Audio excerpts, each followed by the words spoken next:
वक्फ तरमीमी bill की जरूरत का अंदाजा लगाने के लिए और लोगों की राय जानने के लिए आज जेपीसी की टीम गुजरात दौरे पर है, जहां गुजरात सरकार के वुज़रा के साथ वक्फ बोर्ड की अहम मीटिंग हुई, जिसमें मुसलमानों को होने वाली गलत फहमियों का जिक्र किया गया।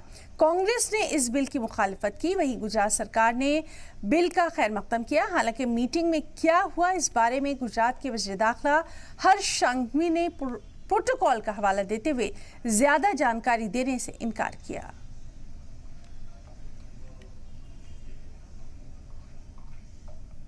राज्य सरकार ने राज्य के सभी नागरिकों के हित में अमेंडमेंट एक्ट के बदलाव के बारे में जो सूचन थे वो आज जेपीसी कमेटी के समक्ष रखे हैं।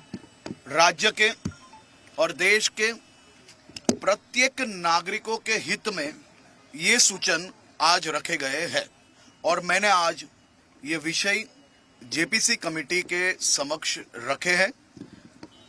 ये जेपीसी कमेटी के एक नियम है कि विषयों की चर्चा मीडिया से एवं बाहर सार्वजनिक रूप में नहीं हो सकती।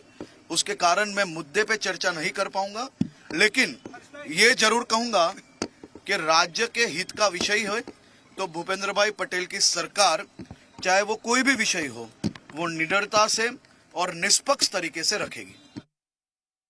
समग्र भारत देश के अंदर जिस तरह से मुस्लिम समाज के अंदर ये जो बिल 2024 अमेंडमेंट बिल है, इसको लेके तमाम मुस्लिम समाज बहुत ही फिक्रमंद है और उन्होंने चिंता व्यक्त की है कि अगर सरकार को मुस्लिमों की इतनी चिंता थी तो ऐसा बिल लाना था जिससे मुस्लिम समाज को फायदा हो।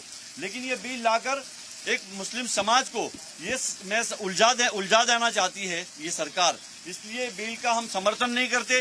हमारे सम्मानीय नेता राहुल जी ने लोकसभा के अंदर भी ये बिल का विरोध किया है। हमारी जो एनडीए अलायंस है उन लोगों ने भी विरोध किया है।